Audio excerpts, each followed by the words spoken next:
Et bien salut à tous et bienvenue sur Football Garden, c'est Bilal qui vous parle aujourd'hui, on se retrouve pour une toute nouvelle vidéo les amis. Voilà, on tourne cette vidéo, là dans 30 minutes, il y a Chelsea qui joue son amical contre un club thaïlandais je crois, ou je ne sais quel pays. Pour être tout à fait honnête, je ne sais pas d'où vient le club, mais Chelsea joue dans 30 minutes, donc on va essayer de faire vite. Vous avez vu le titre, vous avez vu la miniature, on va parler de Pep Chavaria aujourd'hui. La dernière recrue de Chelsea, le Uruguay est tombé avant-hier, si je dis pas de bêtises.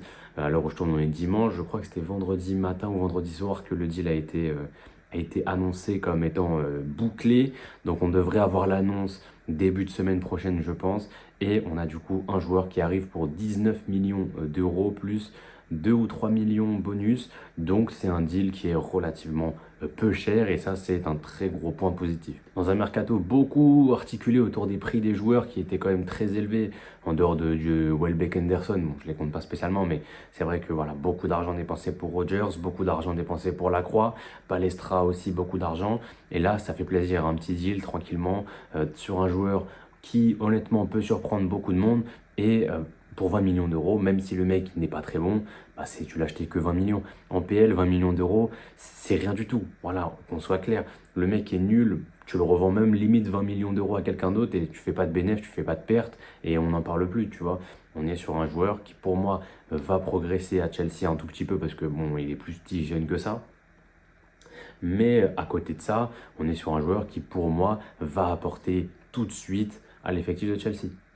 Je vais pas mentir, je le connaissais pas du tout avant de tourner cette vidéo. J'ai regardé d'abord deux trois vidéos highlights pour voir un peu de quoi il était capable. Évidemment, les highlights, ça veut rien dire, mais au moins les highlights, ça te permet de voir dans quoi est-ce qu'il est bon.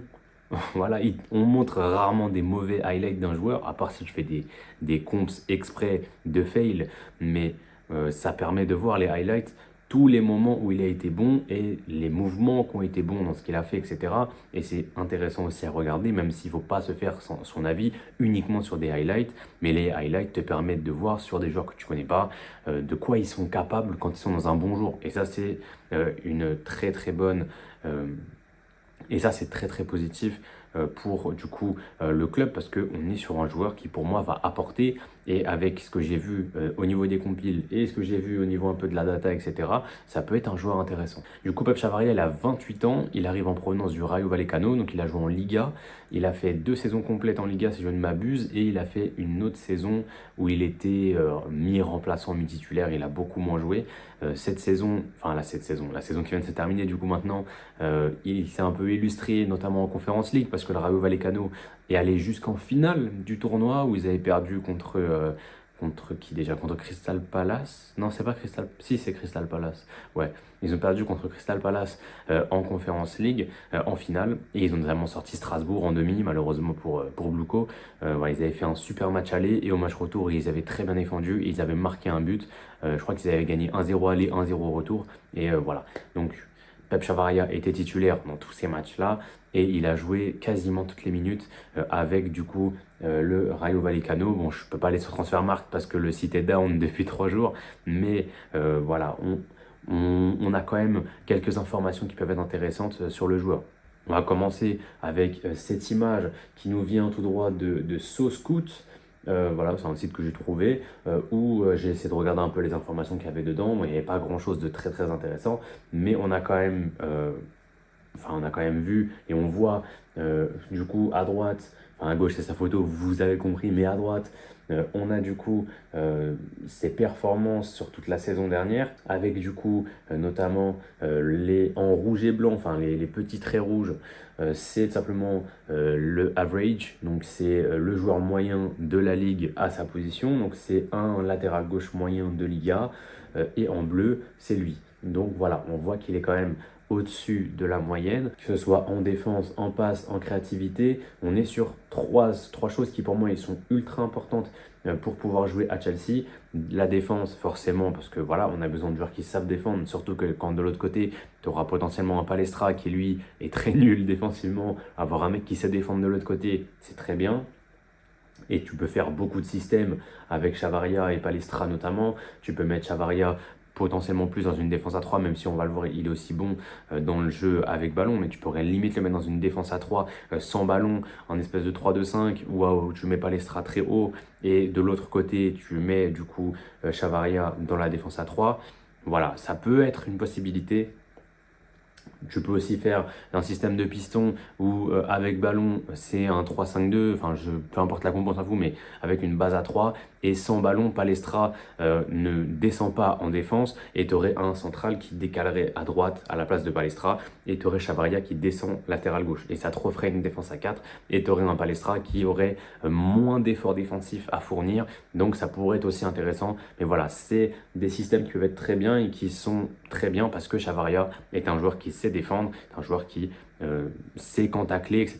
Donc j'ai vu notamment ça sur pas mal de compiles, des moments où il tacle très bien et surtout en fait, il contre des ballons, il contre des centres notamment et il contre parfaitement bien les centres. Donc ça c'est un très très gros point positif pour le joueur. Et vous pouvez voir aussi creativity et passing, donc voilà. Le jeu avec ballon, il est aussi plutôt bon. Voilà, j'ai vu dans pas mal de compiles un beau jeu long, notamment. Je trouve qu'il a un super pied gauche et clairement, il va apporter de loin. Ça peut être très bien aussi. Des joueurs qui, au moment où on va par exemple contrer, je sais pas, imaginons qu'il y a un coup de pied arrêté adverse, le ballon arrive dans le pied de Chavaria, on a un João Pedro qui part en courant. Et bah, je pense que Chavaria va lui mettre un très beau ballon du gauche, un long ballon qui derrière va permettre à João Pedro potentiellement de marquer un but, tu vois. Donc, je pense que ça peut être très très intéressant. Bon, au niveau shooting et scoring, il n'est pas au-dessus de la moyenne, mais bon, c'est un latéral, on s'en fout. Discipline et performance, bon voilà, performance, il est au-dessus de la moyenne des joueurs du championnat espagnol. On va passer ensuite aux infos Data Scout avec l'espèce de petite pizza. Voilà, où on a des choses qui sont très intéressantes là encore. On peut voir que dans tout ce qui est avec ballon, on n'est pas très haut au but, on est seulement dans le 10e centile. Enfin, non, du coup, il y a 90% des joueurs qui sont meilleurs que lui. En expected assist, il n'est pas très haut. Et en centre réussi, il n'est pas non plus très très haut. Et c'est vrai que aussi dans le duel aérien, c'est pas dingue. Mais voilà, il est petit de taille, je crois qu'il fait moins d'un mètre 78, 77, je crois, je suis pas sûr. Mais je sais qu'il n'est pas très grande taille. Donc voilà. On est sur un joueur qui dans les airs va pas être très bon et qui à l'apport offensif va pas être très très bon non plus, même si on l'a dit, il a un bon jeu de passe. Mais on peut voir notamment dribble réussi, il est bien. Duel défensif disputé, il est bien aussi. Passe vers la surface, donc ça c'est ce que je vous expliquais. Donc c'est souvent des longs ballons, c'est souvent voilà, des passes qui vont arriver vers le dernier tiers adverse. Il est plutôt bon aussi, il a 79 dans les 3. Et enfin, interception, il est phénoménal, voilà. Course progressive, il est très bon, c'est un joueur qui court beaucoup et on va le voir à droite aussi. Et dans le pourcentage de duels gagnés, il est extrêmement bon aussi, il est dans le top 9%. Donc on est sur un joueur qui défensivement va t'apporter énormément, mais qui va aussi apporter avec ballon parce que techniquement, il est plutôt bon. On voit du coup au niveau de ses axes d'amélioration, selon Data Scout, il y en a deux. Ils nous mettent tacle peu, donc je trouve ça assez bizarre parce que j'ai vu quand même pas mal de tacles dans ces compiles. Après, tu me diras peut-être qu'ils ont montré tous ces tacles et qu'après il n'y en a plus du tout. C'est possible aussi, mais en tout cas, il sait tacler. Il sait tacler, peut-être qu'il tacle peu parce qu'il trouve qu'il y a moins de possibilités d'angles pour tacler, mais en tout cas il sait le faire, donc il faudrait juste qu'il le fasse plus souvent à la limite, et du coup met rarement ses coéquipiers en position de tir.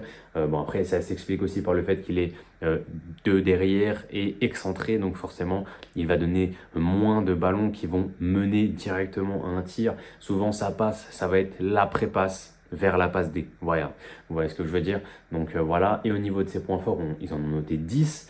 Donc on a du coup très bonne pointe de vitesse, sprint beaucoup et parcourt une grande distance par match qui sont assez liés ensemble et court beaucoup à haute intensité. Donc voilà, on a beaucoup d'informations sur l'intensité notamment et Chavaria serait parfait dans le style de jeu gegenpressing et le style de jeu gegenpressing, c'est le style de jeu de Xabi Alonso. Donc voilà, ça c'est très très très intéressant et c'est pour ça que Xabi le veut. C'est un joueur qui pour moi rentre parfaitement dans ce que recherche Xabi. C'est un joueur qui à la perte de balle va courir pour aller le récupérer et tout de suite mettre la pression, tout de suite potentiellement renvoyer une offensive après la perte. Donc ça c'est très très bien. Dispute beaucoup de duels et remporte la majorité. Donc ça c'est extrêmement bien aussi, c'est phénoménal. Contre beaucoup de tirs, c'est ce que je disais tout à l'heure. Et du coup tente beaucoup de dribbles, tente de faire progresser le ballon par la passe. Donc balle au pied, que ce soit à travers des passes ou à travers des dribbles. C'est un joueur qui est très intéressant et de toute manière on l'avait vu dans la fiche d'avant. Creativity, passing, etc. Il était bon. Donc voilà, c'est pour ça, notamment avec Voilà, de très belles statistiques au niveau de sa pizza là. Il manquerait juste peut-être un peu plus d'apport offensif. S'il l'avait, je pense qu'il avait plus de passes D, plus de buts potentiellement. On serait sur un latéral all-time. On a ensuite ici une autre information avec du coup une comparaison à Cucurella. Cucurella qui fait pas une grande saison l'année dernière, on se rappelle. Hein. Et forcément, on le voit, les stats de Chavarria sont bien meilleurs, notamment balle au pied, course progressive, duel offensif, dribble réussi, passe progressive, centre réussi. Balle au pied, c'est meilleur que Cucurella. Sans ballon, ça va dépendre. Dans les airs, Cucurella était meilleur. Au sol, c'est plus Chavarria. Au niveau des buts, passes D, passes réceptionnées, etc., bon, on est assez similaire. Et on peut voir notamment qu'au niveau offensif, par contre, c'est vraiment le jour et la nuit, puisque Cucurella, qui est en vert, vous voyez très bien ces points où ils sont très très proches du centre. On a vraiment quasiment rien avec ballon de Cucurella l'année dernière. C'était déjà mieux l'année d'avant, mais ouais, c'est vrai que la saison dernière, c'était très compliqué pour lui et il n'a pas fait une grosse saison. Et Chavarria peut apporter ce qu'a apporté Cucurella, je pense sincèrement. Et à droite, bon, je vous ai mis quelque chose qui, honnêtement, n'est pas très très utile dans le sens où on ne voit pas la tête des joueurs. Je l'imagine très bien, hein. Vous allez galérer. Mais donc, du coup, c'est juste, ne vous fiez pas du coup aux têtes des joueurs, mais juste aux stats à gauche, donc but, passe décisive attendue, passe réceptionnée, etc., etc.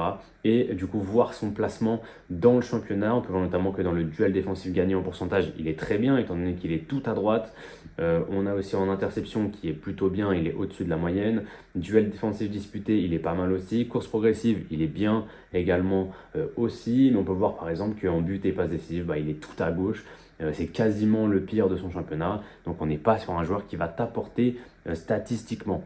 En tout cas, voilà, vous avez vu à travers toutes ces photos, toutes ces images, etc., qu'on est sur un joueur qui est ultra intéressant et qui est très Xabi compatible. Et c'est surtout ça sur quoi je voulais mettre la main, sur quoi je voulais mettre le doigt. C'est vraiment un joueur qui, pour moi, va apporter sur le court terme à Xabi à travers son gegenpressing, à travers voilà, ses courses à haute intensité. Et du coup, c'est aussi le nombre de courses qu'il va faire. Parce que c'est bien de faire des courses à haute intensité, mais si tu en fais beaucoup, c'est mieux, c'est bien mieux. Et c'est le cas de Chavarria, il fait beaucoup de courses à haute intensité, donc j'ai très hâte de voir ce qu'il va donner. Je pense qu'il sera là pour du coup le match amical contre la Sociedad, qui sera le dernier match amical de la saison avant qu'on reprenne. Du coup forcément, ce sera un match à Stamford Bridge, et logiquement le match à Stamford Bridge l'année dernière, je crois que c'était l'Inter, non ça c'était il y a 2 ans je crois. Je sais plus où est-ce qu'on a joué l'année dernière le dernier match amical, enfin contre qui surtout. Et je crois que c'est contre l'AC Milan l'année dernière et contre l'Inter l'année d'avant. Je crois que c'est ça. Donc c'est souvent le match où tu fais jouer tes 11 qui vont démarrer en PL.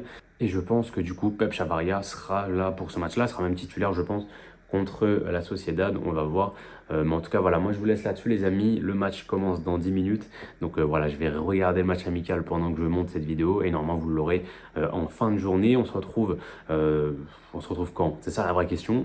Parce que évidemment, je taffe du lundi au samedi. Donc c'est un peu compliqué de tourner des vidéos, etc.